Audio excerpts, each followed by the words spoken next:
और अब खबरों में आगे बढ़ते हुए अगली खबर का रुख कर लेते हैं। बाबरी निर्माण को लेकर के बंगाल से लखनऊ तक इस वक्त हलचल मची हुई है। विश्व हिंदू रक्षा परिषद का आज मुर्शिदाबाद कूच देखने को मिलेगा। लखनऊ से 1 बजे मुर्शिदाबाद कूच करेंगे कार्यकर्ता। तो मुर्शिदाबाद में बाबरी मस्जिद के निर्माण का विरोध किया जा रहा है और साथ ही विश्व हिंदू रक्षा परिषद का आज मुर्शिदाबाद कूच देखने को मिलेगा।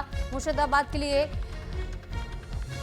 आगे बढ़ने की तैयारी की जा रही है, लेकिन विश्व हिंदू रक्षा परिषद का जो ऐलान किया गया है और ये कहा गया था कि अगर बाबरी मस्जिद का निर्माण किया जाएगा मुर्शिदाबाद में, तो फिर मुर्शिदाबाद में भी उस बाबरी मस्जिद के ढांचे को ढहाने का काम हम करेंगे।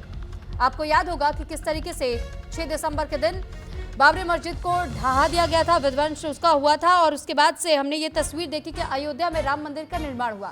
और अब क्योंकि बंगाल में बहुत जल्द चुनाव का ऐलान भी होना है और ऐसे में मुर्शिदाबाद से ही तृणमूल कांग्रेस के एक नेता ने ऐलान किया था कि वहां बाबरी मस्जिद का निर्माण होगा।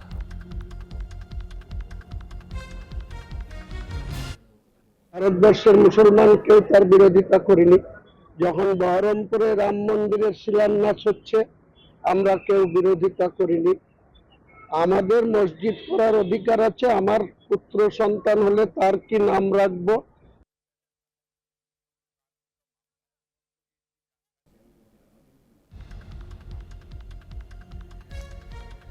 तो फिलहाल आपको जानकारी दे रहे हैं कि आज लखनऊ से 1 बजे मुर्शिदाबाद के लिए तमाम कार्यकर्ता कूच करेंगे और बताया जा रहा है कि बाबरी मस्जिद के निर्माण से नाराज है वीएचपी और इसी को लेकर के पहले से ही यह ऐलान किया गया था कि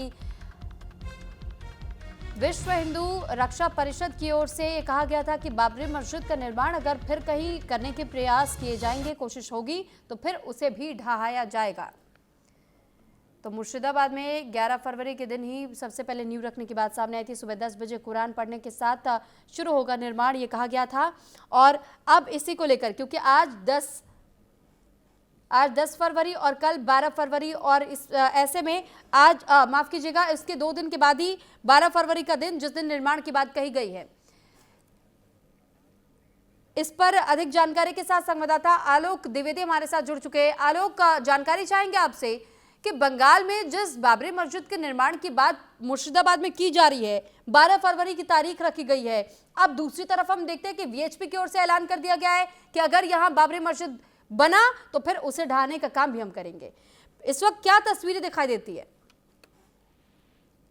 आपने कि जब से ये ऐलान किया था टीएमसी के जो विधायक हैं हुमायूं कबीर ने ऐलान किया था, उसके बाद से माहौल पूरा गर्मा गया है राजधानी लखनऊ में। उसके बाद रातों रात होर्डिंग्स लगा दी गई थी। होर्डिंग विश्व हिंदू रक्षा परिषद के जो राष्ट्रीय है अंतर्राष्ट्रीय अध्यक्ष माफ करिएगा गोपाल राय की तरफ से ये लगाई गई थी और आपने भी देखा होर्डिंग में स्पष्ट लिखा हुआ था, हुमायूं हम आएंगे, बाबरी फिर से गिराएंगे। और नीचे एक लाइन सबसे बड़ी लिखी थी, इस बार होगा मुर्शिदाबाद में नई बाबरी पर आर पार। और पोस्टर में ममता बनर्जी का भी फोटो। तो जाहिर सी बात है उत्तर प्रदेश में भी चुनाव है और पश्चिम बंगाल में भी चुनाव है। चुनावी माइलेज लेने के लिए कुछ जो ये इस टाइप के संगठन है वो जमीन पर उतर आए हैं और ये पोस्टर तो लगा दिया गया था, लेकिन आज जो है 1 बजे कूच करने की बात सामने आ रही है। लेकिन राजधानी लखनऊ में पूरा जो माहौल है वो शांतिपूर्ण तरीके से है। इससे समस्या क्या है? जब हुमायूं कबीर की ओर से ऐलान किया गया था तो तृणमूल कांग्रेस की ओर से भी ये कहा गया कि हम इन्हें अपनी पार्टी से बेदखल कर रहे हैं। उसके बाद उन्होंने अपनी नई पार्टी बनाने की बात की और फिर कहा कि चाहे कुछ भी हो हम लोगों से चंदा लेकर के बाबरी मस्जिद का निर्माण करवाएंगे। लोगों ने भर भर के चंदा देने की शुरुआत भी की। जब अयोध्या मंदिर बन चुका है, एक बाबरी मस्जिद गिर चुकी है और जब कोर्ट की ओर से आदेश दिया गया था कि अयोध्या के इतर जमीन दी जाएगी, बाबरी मस्जिद आप चाहे कहीं भी बनाइए उसके बाद, तो अब इस बात से समस्या क्यों हो रही है? देखिए समस्या सबसे बड़ी ये है कि उत्तर प्रदेश में राम मंदिर बनने के बाद ऐसा लग रहा है लोगों की हिंदू अब जाग चुका है और हिंदू सनातन धर्म में भी चेतना नई जागृत हो चुकी है। अब यहाँ के लोग या यहाँ के वासी जो हैं वो बाबरी मस्जिद को स्वीकार नहीं करेंगे। ये तो रहा मामला। लेकिन दूसरा जो मामला है विश्व हिंदू रक्षा परिषद का, मैं आपको बता दूं कि ये जो गोपाल राय जी हैं ये पूर्व से भी राजनीतिक व्यक्ति रहे हैं। ये राजनीतिक फुटेज भी लेना चाहते हैं। इनको सबसे पहले आप इन्हीं का पोस्टर देख सकते हैं। राजधानी लखनऊ में कई जगह रातों रात लगा दिए गए थे, जिसका बाद में प्रशासन ने संज्ञान भी लिया और पोस्टर होर्डिंग्स को उतरवा दिया गया।